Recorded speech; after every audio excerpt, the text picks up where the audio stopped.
Hello and welcome to Secrets of Organ Playing podcast. We are your hosts, Vidas and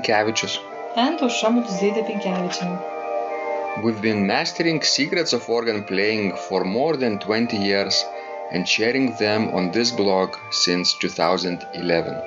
On this show, which we create from our home in Vilnius, Lithuania, we strive to help you grow in every area of organ playing, including practice, technique, repertoire, sight reading, hymn playing, improvisation, composition, music theory, harmony, and many others.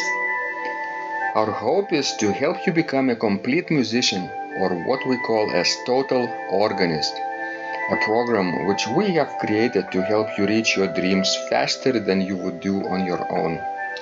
If you are new here, we invite you to subscribe to receive free updates of this blog at organduo.lt. By subscribing, you will also receive free video how to master any organ composition and 10-day organ playing mini course. And now let's go to the podcast for today. Hello guys, this is Vidas. And Usha. Let's start episode 298 of Secrets of Organ Playing podcast. This question was sent by Anne and she writes, Dear Vidas, could you help me out a little with registration? I'm quite confused about how one should register for many compositions by Bach, in particular his Trio Sonata in E flat major, BWV 525. I understand that it was not common practice in his time to list out particular stops one should pull for each piece, and that it depended rather on the organist himself and the place he was in. But I don't know where to start. If it doesn't trouble you too much, I definitely appreciate your help. So, Ausha, how could we help Anne for starters? That's a very good question, actually a very deep question, and this question actually was discussed a lot, in the past, and I think will be discussed in the future. Because there are so many possibilities and so many ways how people register, Bach's Trio Sonata. Well, I remember myself as being a student at the Academy of Music in Lithuania. And me and other students, we often registered Trio Sonatas without 16-foot stop in the pedal. And I think that was the first mistake that we did. Why is that? Well, when thinking about Trio Sonata, I always think, about Baroque ensembles. Like instruments, Yes. Instrumental ensembles. Especially, string ensembles. And usually, for the lowest voice, you have a low instrument. Like double bass. Yes. Or in Baroque's time, it was called violone. That's right. Or, bassoon, too. So I think you need to have 16-foot stop in the pedal. Although then it provides sort of a problem because, when you add 16-foot in the pedal, you need to articulate and to be very precise with how you press the pedals down. Because otherwise they might, drag you down. And another thing that I did and that I wouldn't do now, I used actually gap registration a lot for my hands. And gap registration, I mean, let's say adding 8 and 2-foot stop for the right hand without 4-foot. Now I probably wouldn't do that too. Or 4 and 1 but playing 1 octave lower. Yes, that's right. I think gap registration came into fashion a lot with neo-Baroque style after 1960s maybe. But if we compare all treatises and performing traditions from the 18th century, obviously gap registrations were not prominent at all. One of the nice places to look is this collection of chorale preludes by Kaufmann, Harmonische Seelenlust. And every piece there has registration, which is quite rare. That's very rare case, that we have real compositions with real registration suggestions. So there you can find all kinds of interesting elements, doubling the same pitch level, stops, a lot of flu registrations, reed registrations too. You can be quite creative then. And to our ears, that sounds quite strange. Yes, because I remember, in my youth playing Trio Sonata, I would never double, stops. I would never use, let's say, 2-8-8 foot in one hand. It's completely acceptable, I think, especially in a slow movement. Another good source, to look would be probably the book by Barbara Owen about Baroque registration in general. It's a thick book and it's very thorough, and you can find very good suggestions in it. If you were playing E-flat major sonata today, for example, how would you register the right hand? Well, probably 8-4 and 2, but it depends on the organ, truly. You have so many options there. If the organ is nice and each stop is so characteristic, you can build maybe 10 versions of the same registration. That's true, but let's say, for example, you could do like maybe principal 8 and then flute 4 and 2. Because if you would take all the three principals, that might be too loud. Or if you don't have principal 8, maybe add flute 8 and then principal 4 and flute 2. So you need to experiment and to find out what suits you. Maybe you don't want to have a 2 foot.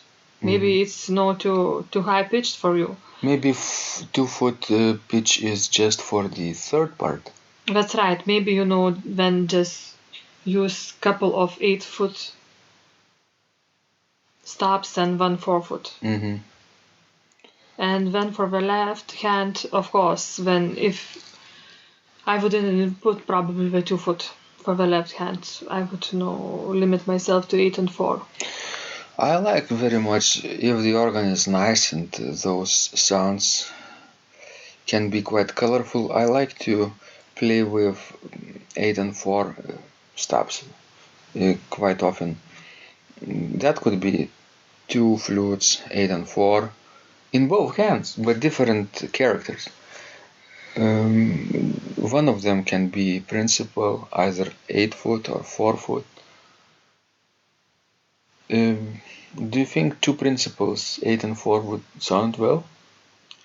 Well, it depends on how skilled we are.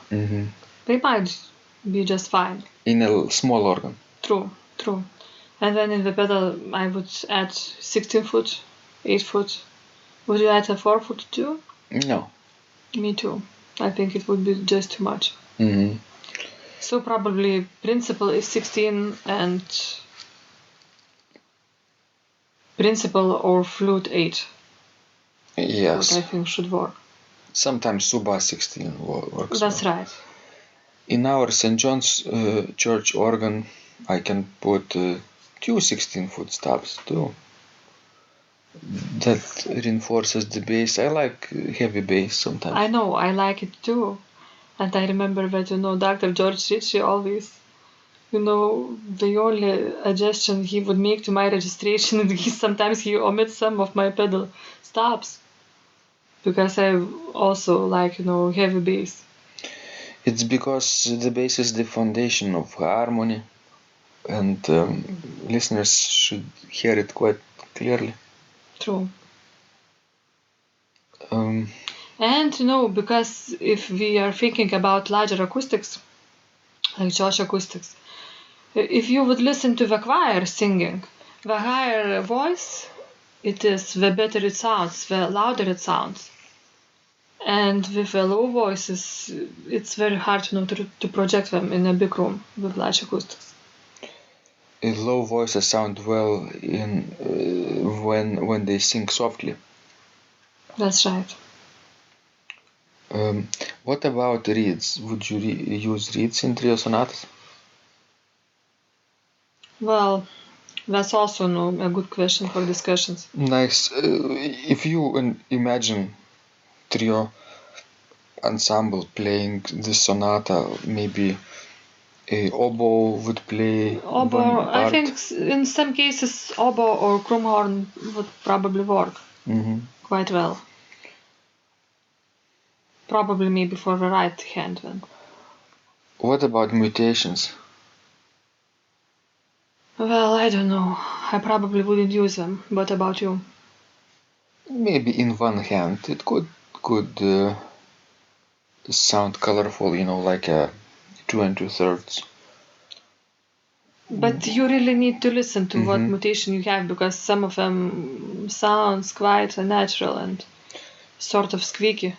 Maybe in one hand you could have 8/4 and 5th, 2 2/3, and in another hand you could have 8/4 and a third, like 1 3/5, or a high-pitched third, fifth, 1 1/3. Both hands would play with mutations of different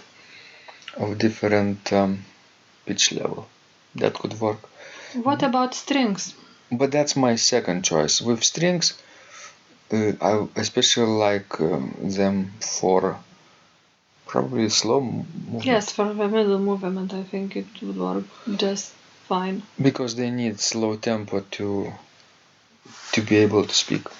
Yes, and then for the in the middle movement, of course, you would have to use strings, flutes, soft stops.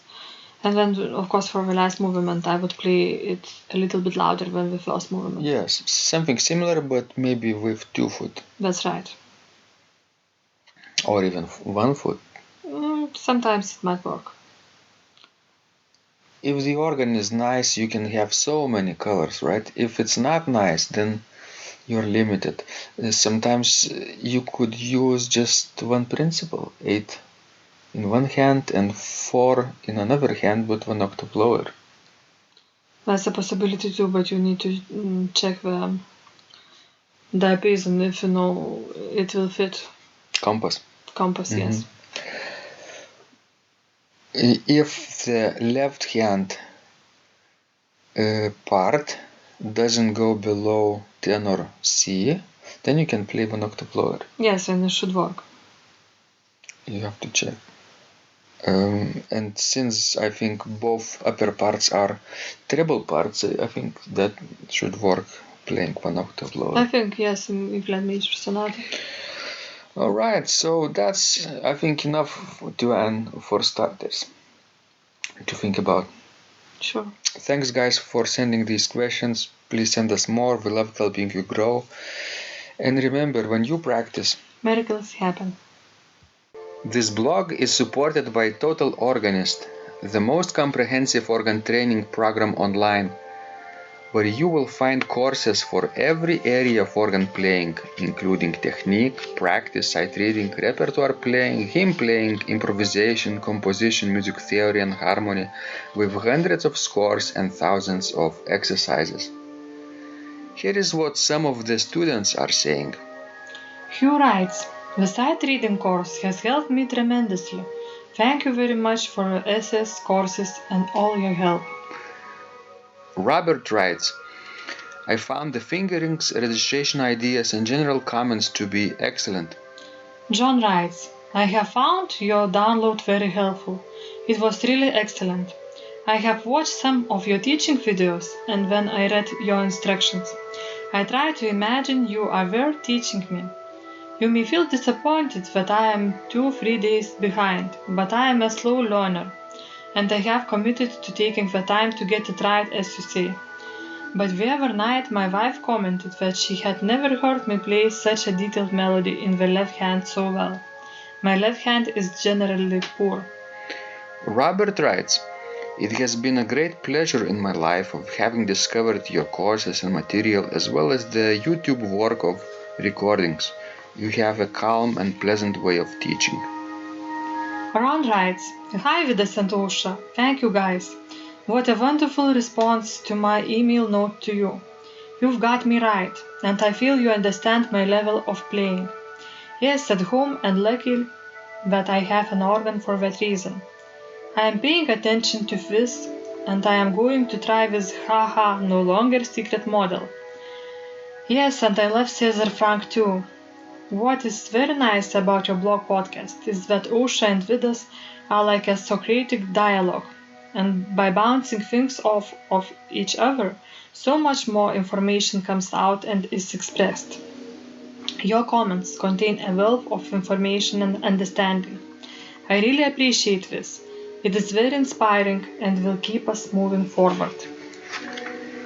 Would you like to receive the same or even better results that our students are getting? If so, join them at organduo.lt/total-organist. And of course, you will get the first month free too. You can cancel anytime. Also, if you haven't yet subscribed to receive free updates of this blog, make sure you do that at organduo.lt. By subscribing, you will also receive free video, how to master any organ composition and 10-day organ playing mini course. This was Vidas. And Ausra from Secrets of Organ Playing. And remember, when you practice, Miracles happen.